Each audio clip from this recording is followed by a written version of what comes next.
గ్రంథంలో నుండి మరి వాక్య పరిచర్య దైవజనులు కొన్ని దినాలుగా చేస్తూ ఉన్నారు కాబట్టి మరి నెహెమ్యా గ్రంథంలో కొన్ని విషయాలు మనం జ్ఞాపకం చేసుకుంటూ యోనా గ్రంథం గురించి నేను ఈరోజు చెప్పాలని అనుకున్నాను. అయితే నెహెమ్యా గ్రంథంలో మనం చూసినప్పుడు ఈ యొక్క గ్రంథం మరి ఎజ్రా గారు రాసినట్టుగా మనం చూస్తాం. కానీ ఎక్కువ మారులు నెహెమ్యా గారి కొరకు వ్రాయబడిన సంగతులు మనం గమనిస్తూ ఉంటాం. ఈ యొక్క గ్రంథంలో యెరూషలేము గోడలను తిరిగి కట్టడం, ప్రతిపక్షాల నుండి యూదులకు ఎలాంటి విరోధం ఎదురైంది, దాన్ని వారు ఎలా జయించారు, నెహెమ్యా ఎజ్రాలు తమ నాయకత్వం ద్వారా సద్భక్తితో ఎలా జీవించారో ప్రజలకు బోధించి ఆ విషయాలు స్పష్టంగా తెలియపరిచినట్టుగా మనం ఈ యొక్క గ్రంథంలో చూస్తాం. ప్రియులారా, యెరూషలేము గురించి నెహెమ్యా గారు విచారించడం, తండ్రి అయిన దేవునికి ప్రార్థించడం, ఈ యొక్క సంగతి మొదటి అధ్యాయంలోనే మనం చూస్తాం. రెండో అధ్యాయంలో పారసిక రాజు నెహెమ్యాను యెరూషలేముకు పంపించడం అనే సంగతులు, యెరూషలేము యొక్క గోడలను చూడడం, నెహెమ్యా గారు గోడలను తిరిగి నిలపడం, ఇవన్నీ కూడా మనం ఈ యొక్క రెండవ అధ్యాయంలో చూస్తాం. గోడలు, తలుపుల మరమ్మతులు సంబంధించినటువంటి విషయాలు మూడో అధ్యాయంలో చూస్తాం. నెహెమ్ గారు ఎలాగ ఎదుర్కొన్నాడో ఆ విషయాలు నాలుగో అధ్యాయంలో. అలాగున మనం స్పష్టంగా ఈ అధ్యాయాలన్నీ మనం గమనిస్తే 13 అధ్యాయాలు పొందుపరిచినటువంటి ఈ గ్రంథంలో ఎక్కువ శాతం మరి ఈ యొక్క యూదుల ఇశ్రాయేలు వారి పాపము ఒప్పుకోవడం, దేవుడు గొప్ప కార్యములు వారి పట్ల జరిగించడం, నెహెమ్యా ప్రార్థనను ఆలకించడం, యెరూషలేము గోడలను ప్రతిష్ఠించడం, ఇవన్నీ కూడా నెహెమ్యా యొక్క భావాలు మనం ఈ గ్రంథంలో మనం తేటగా గమనించవచ్చు. దేవాలయంలో అర్పణలు, సేవలు, సేకరణలు ఇవన్నీ కూడా ఈ యొక్క గ్రంథంలో మనం తేటగా ప్రియులారా చూస్తాం. అయితే ఈరోజు మనం కొన్ని విషయాలు క్లుప్తంగా ధ్యానం చేద్దాం. ఇప్పుడు నెహెమ్యా గ్రంథం నుండి దైవజనులు ఎలాగున మనకు వివరిస్తారు. అయితే యోనా గ్రంథంకి వస్తే, యోనా గ్రంథం, ఈ యోనా గ్రంథంలో 4 అధ్యాయాలు కలిగి ఉన్నాయి. యోనా అనగా గువ్వ అని అర్థం. యోనా అనగా గువ్వ అని అర్థం. ప్రియులరా, ఈ యోనా గ్రంథంలో మనం చూసినప్పుడు 4 అధ్యాయాలు కలిగి ఉన్నాయి. ఈ 4 అధ్యాయాలకు యోనా 4 రకాలుగా ఉన్నాడు. అదేంటి అని అంటే, మొదటి అధ్యాయంలో యోనా గారి గురించి మనం ధ్యానం చేస్తే ఆయన గురించి ఎలా చెప్పుకోవచ్చు, పారిపోయిన యోనా అని చెప్పుకోవచ్చు. పారిపోయిన యోనా. రెండవ అధ్యాయంలో మనం చూస్తే ప్రార్థించిన యోనా. రెండవ అధ్యాయంలో మనం చూస్తే ప్రార్థించిన యోనా. మూడవ అధ్యాయంలో మనం చూస్తే ప్రకటించిన యోనా. ప్రకటించిన యోనా. నాలుగవ అధ్యాయంలో మనం చూసినట్లయితే పోరాడిన యోనా.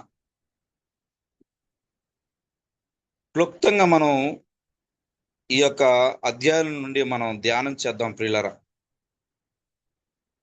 పారిపోయిన యోనా ప్రార్థించాడు. ప్రార్థించిన యోనా ప్రకటించాడు. ప్రకటించిన యోనా దేవునితో పోరాడాడు. మీకు అర్థమైంది కదండి. పారిపోవాల్సిన పరిస్థితి ఎందుకు వచ్చింది? ప్రార్థించాల్సిన పరిస్థితి ఎందుకు వచ్చింది? మరలా తిరిగి ప్రకటించాల్సినటువంటి పరిస్థితి ఎందుకు వచ్చింది? దేవునితో అసలు ఎందుకు పోరాడాడు? ఈ 4 విషయాల మీద క్లుప్తంగా మనం ధ్యానం చేద్దాం. ప్రియులారా, మొదటి మనం చదువుకున్న ఈ అధ్యాయాల ప్రకారం మనం ధ్యానం చేసే ముందు చిన్న ప్రార్థన చేసుకొని ఆత్మ సహాయం కొరకు చిన్న ప్రార్థన చేద్దాం. కూడి వచ్చిన వారందరూ కూడా కళ్ళు మూసుకోనండి. పరిశుద్ధుడా, మహోన్నతుడా, జవాధిపతి, మీకు స్తోత్రాలు అయ్యా. ఈ రాత్రి మీరు మాకు ఇచ్చినటువంటి లేఖన సత్యాలు వివరించుటకు మీ ఆత్మను మాకు తోడుగా ఉంచి నడిపించమని ప్రార్థన చేస్తున్నాం తండ్రి. మా ఆత్మీయ తండ్రి గారు ప్రయాణంలో ఉన్నారు. మరి వారు పని ముగించుకొని తిరుగు ప్రయాణంలో వస్తుండగా సహాయం చేయండి, నడిపించండి. క్షేమంగా భద్రంగా మీ నామమును బట్టి నాయన మరి గృహానికి చేరుకునే ధన్యత అనుగ్రహింప చేయమని ప్రార్థన చేస్తున్నాం. జూమ్లో నా సహోదరుల్ని ప్రతి ఒక్కరిని పేరు పేరుని మీరు జ్ఞాపకం చేసుకొని ఈ వాక్యం ద్వారా నాయన కొన్ని విషయాలు ధ్యానం చేయగలిగి బలపరిచే ధన్యత మీరు నాకును మాకును మా అందరికీ మీరు అనుగ్రహింప చేస్తారని కోరుచు మా ప్రాణప్రియుడైన ప్రభువైన యేసుక్రీస్తు నామమున స్తుతించి ప్రార్థించి వేడుకొనుచున్నాము తండ్రి, ఆమేన్. ప్రభునందు ప్రియులారా, ఈ 4 అధ్యాయాల్లో మనం ధ్యానం చేసినప్పుడు యెహోవా యోనాకు ప్రత్యక్షమై ఇలాగున సెలవిచ్చాడని మొదటి అధ్యాయం మొదటి వచనంలో మనం చూస్తాం. అక్కడ చదువుకుంటే ఏమన్నాడు? యోనా గ్రంథం మొదటి అధ్యాయం మొదటి వచనంలో మనం చూస్తే, మొదటి 2 వచనాలు గమనిస్తే, యెహోవా వాక్కు అమిత్తై కుమారుడైన యోనాకు ప్రత్యక్షమై ఇలాగు సెలవిచ్చెను. 2వ వచనం, నినివే పట్టణస్థుల దోషము నా దృష్టికి ఘోరమయ్యను గనుక నీవు లేచి నినివే మహాపట్టణమునకు పోయి దానికి దుర్గతి కలుగునని ప్రకటింపుము అని చెప్పాడు. ప్రియులారు, ఈ సంగతి మనమందరం ఎరుగుదాం. ఏంటి అనంటే, దేవుడు యోనాకు ప్రత్యక్షమై ఇలాగున సెలవిచ్చాడని. నినివే పట్టణస్థుల ప్రజల పట్ల దేవుడికి ఉన్నటువంటి ఆ ఉద్దేశం ఏంటి అసలు మనం గమనిస్తే, నినివే పట్టణస్థులు చాలా మంది ఉన్నారని మనం లేఖనాల ద్వారా స్పష్టంగా తెలుసుకోవచ్చు. ఎందుకంటే ఎలాగన చెప్పొచ్చు అంటే, ఈ 4వ అధ్యాయం 11వ వచనంలో యోనాతో మాట్లాడుతూ దేవుడు సెలవిచ్చిన మాట ఏంటంటే, 120,000 కంటే ఎక్కువై కుడి ఎడమల ఎరుగని జనములు బహు పశువులను గల నినివే మహాపురం అని చెప్పాడు. ఆ నినివే మహాపురం విషయంలో నేను విచారపడవద్దా అని యోనాతో సెలవిచ్చాడు. ప్రియులారా, గమనించండి, ఈ యొక్క నినివే పట్టణస్థుల పట్ల దేవుని ఉద్దేశం, దేవుడు విచారపడుచున్నాడు. ఎందుకంటే వారి దోషముల నుండి దేవుడు విడిపించాలనే ఆలోచన కలిగి ఉన్నట్టుగా మనం చూస్తా ఉన్నాం. ప్రియులారా, మొదటి అధ్యాయంలో దేవుడు యోనాకు ప్రత్యక్షమే వాక్కును సెలవిచ్చాడు. నినివే పట్టణస్థులకు చెప్పమని, వారితో మాట్లాడమని, వారి గతి ఇలాంటిదని చెప్పమన్నాడు. ఎందుకు దేవుడు వారి పట్ల మరి ఇలాంటి నిర్ణయం తీసుకున్నాడు అనే విషయాన్ని మనం అధ్యయనం చేయగలిగితే, ప్రియులారా, ఎందుకు వారి విషయంలో ఇలాంటి నిర్ణయం తీసుకున్నాడు అంటే, నినివే పట్టణస్థులందరూ కూడా దుర్మార్గత కలిగి ఉన్నారు. 3వ అధ్యాయం యోనా గ్రంథం 3వ అధ్యాయం 9వ వచనంలో మాట మనం చూస్తాం. అక్కడ నినివే రాజు వారి మనుషులందరి కొరకు సాక్ష్యం ఇస్తున్న సంగతి మనం చూస్తాం. యోనా గ్రంథం 3వ అధ్యాయం 9వ వచనంలో రాజు మరి నినివే ప్రజల కొరకు సాక్ష్యం ఇస్తున్నాడు, ఒప్పుకుంటున్నాడు. అక్కడ ఏమనంటే 9వ వచనంలో మనుషులందరూ తమ దుర్మార్గములను విడిచి అని చెప్పాడు. అంటే వారిలో ఏముందని? దుర్మార్గత ఉంది. మాత్రమే కాదు, కింద భాగంలో చూస్తే తాము చేయు బలత్కారమును మానివేయవలెను అని చెప్పాడు. అదే వచనంలో తాము చేయు బలాత్కారములను మానివేయవలని. ప్రియులారా, ఈ విషయాలు మనం తేటగా అర్థం చేసుకోవాలి. ఈ 3వ అధ్యాయం 6 నుండి 9 వచనాల్లో మనం చూస్తే, రాజు తన ప్రజల పట్ల భయంకరమైన ఆధ్యాత్మిక స్థితిని అతడు ఒప్పుకుంటూ మాట్లాడుచున్నాడు. ఆ మాటలను బట్టి మనం ఆ యొక్క వాక్యాన్ని ధ్యానం చేస్తా ఉన్నాం ప్రియులారా. మరొక విషయాన్ని మనం జ్ఞాపకం చేసుకుంటే 10వ వచనంలో ఏమన్నాడు? 10వ వచనంలో చూస్తే, ఈ నినివే వారు తమ చెడు నడతలను మానుకొనగా అని చెప్పాడు. 3వ అధ్యాయం 10వ వచనంలో చూస్తే, ఈ నినివే వారు తమ చెడు నడతలను మానుకొనగా అని చెప్పాడు. అంటే వారిలో చెడుతనం ఉంది, చెడు నడత ఉంది. ప్రియులారా గమనించండి, చెడు నడతలు అంటే వారి క్రియలు ఎలా ఉన్నాయంటే దేవునికి ఇష్టంగా లేవు. అదే భాగంగా మనం చూస్తే నహూము గ్రంథంలో అక్కడ కూడా నినివే పట్టణం గురించి వ్రాయబడింది. నహూము గ్రంథం 1వ అధ్యాయం 11వ వచనం. నహూము గ్రంథం 1వ అధ్యాయం 11వ వచనంలో, నినివే యెహోవా మీద దురాలోచన చేసి వ్యర్థమైన వాటిని బోధించిన వాడొకడు నీలో నుండి బయలుదేరి ఉన్నాడు అని చెప్పాడు. ప్రియులారా గమనించండి, ఈ యొక్క నినివే పట్టణంలో నుండి వ్యర్థమైన వాటిని బోధింపగలిగిన వాడు ఒకడు ఉన్నాడు, బయలుదేరి ఉన్నాడు అని చెప్పాడు. ఈ నినివే పట్టణస్థులు దేవుని మీద దురాలోచన కలిగి ఉన్నారు అనే విషయాన్ని మనం చూస్తున్నాం. నహూము గ్రంథం 1వ అధ్యాయం 11వ వచనంలో మనం తేటగా అక్కడ మనకు కనబడుతుంది. దేవుని మీద దురాలోచన కలిగి ఉన్నారు, దేవుని మీద దురాలోచన కలిగి ఉన్నారు.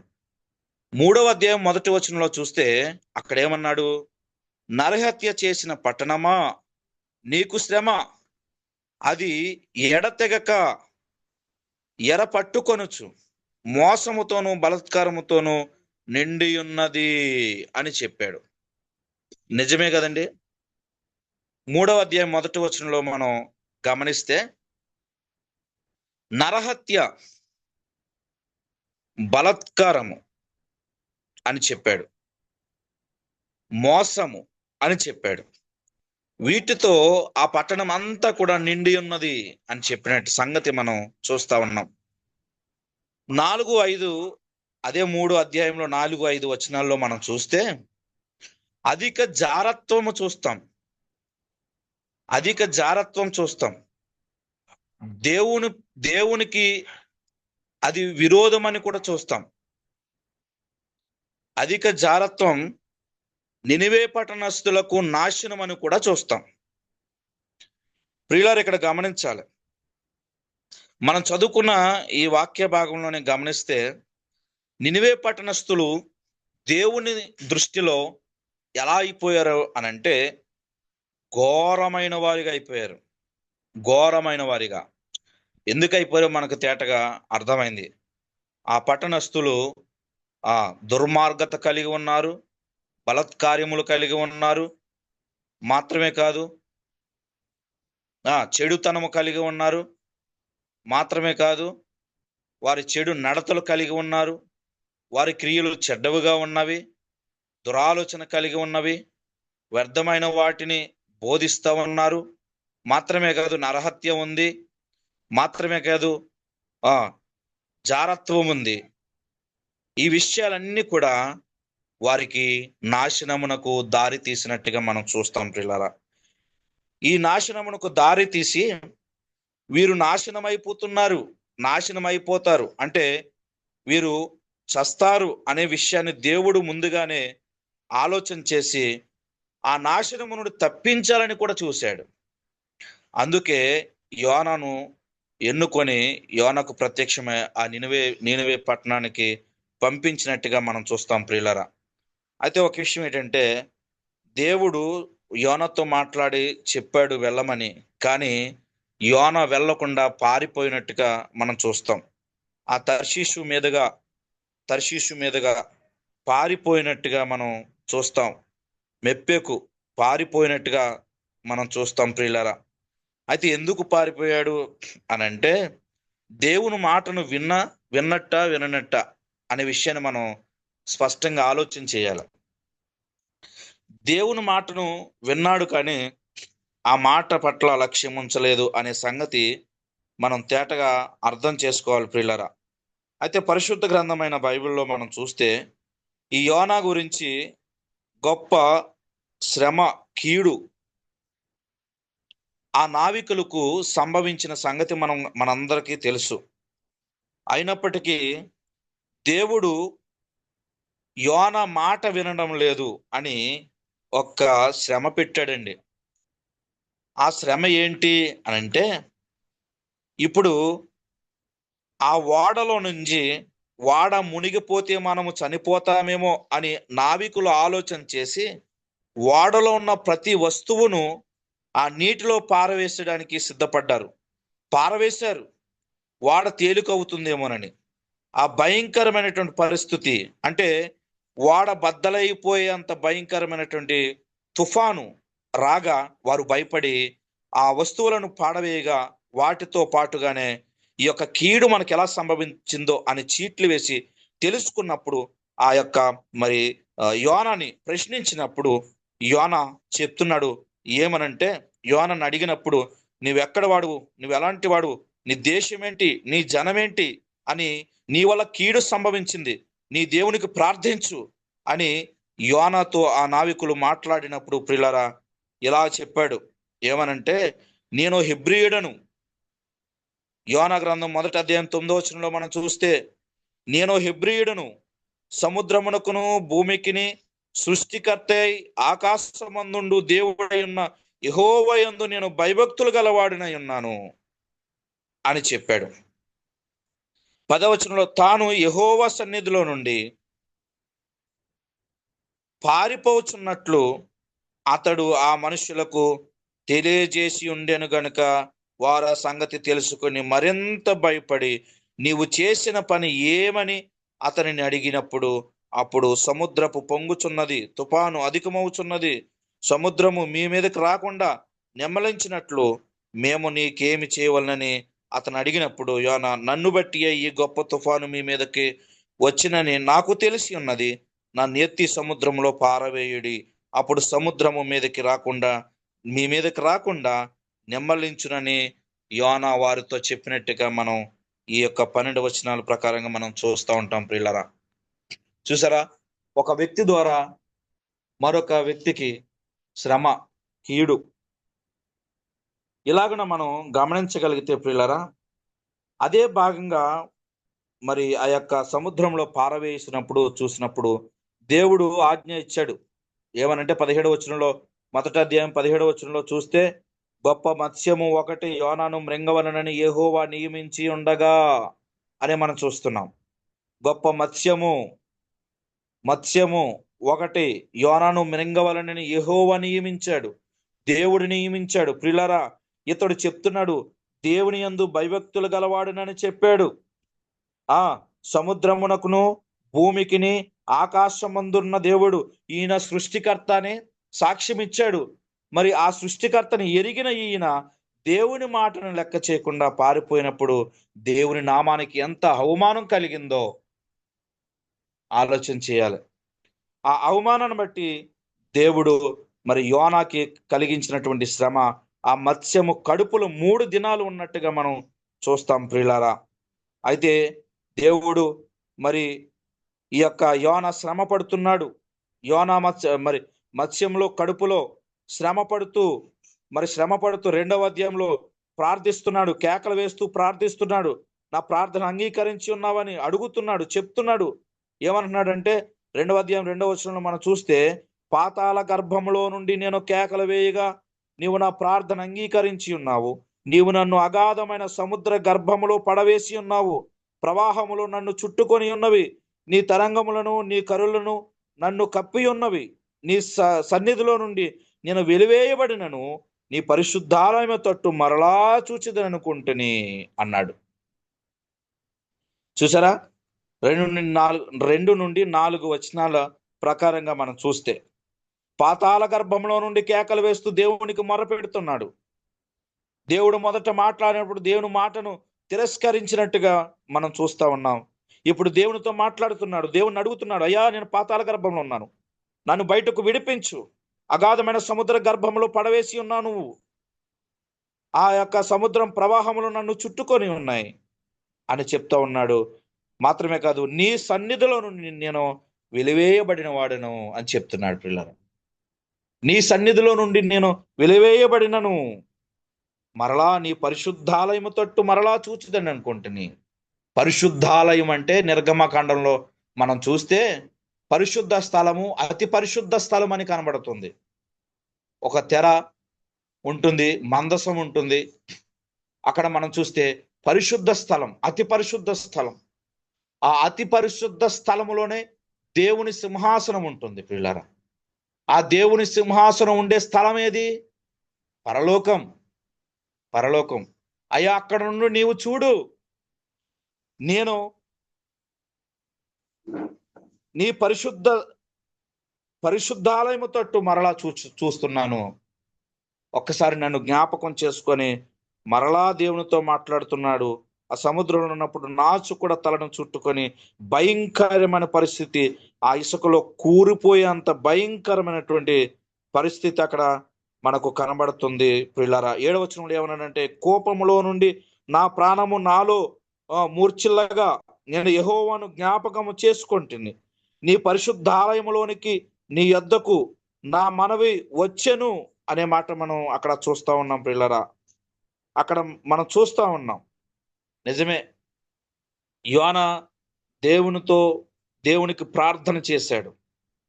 మరలా ప్రార్థన చేసిన తర్వాత మరలా దేవుడే విడిపించాడు. 10వ వచనంలో మనం చూస్తాం, అంతలో యెహోవా మత్స్యమునకు ఆజ్ఞేయగా అది యోనాను నేల మీద కక్కివేసెను. చూడండి ప్రియులారా, ఎలా ఉందో.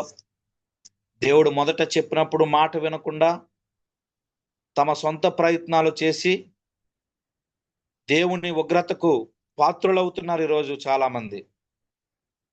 దేవుని మాటను తిరస్కరించి మరణాన్ని కొని తెచ్చుకుంటున్నారు. దేవుని వాక్కును లక్ష్య పెట్టకుండా నాశనమునకు దగ్గరైపోతా ఉన్నారు ఈరోజు ప్రజలు.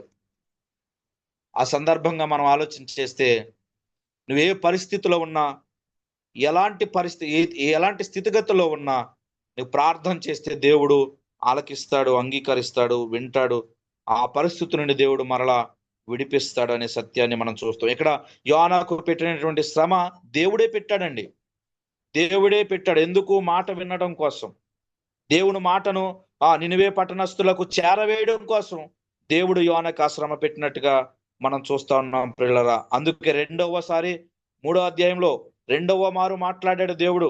ఏమన్నాడు? 3వ అధ్యాయం 1-2 వచనాలు చూస్తే, అంతటా యెహోవాకు 2వ మారు యోనాకు ప్రత్యక్షమై సెలవిచ్చినది ఏమనగా, నీవు లేచి నినివే మహాపురమునకు పోయి నేను నీకు తెలియజేయు సమాచారము దానికి ప్రకటన చేయము అని చెప్పాడు. నిజంగా మనం ఆలోచన చేస్తే ప్రియులారా, యోనా ఎవరు? దేవుని ప్రత్యక్షత కలిగిన వాడు. యోనా ఎవరు? దేవుని యందు భయభక్తులు కలిగిన వాడు. యోనా ఎవరు? దేవుని పరిశుద్ధాలయము తట్టు చూసిన వాడు. మరి ఇలాంటి ఆయన తప్పిపోతే ఎలా అండి?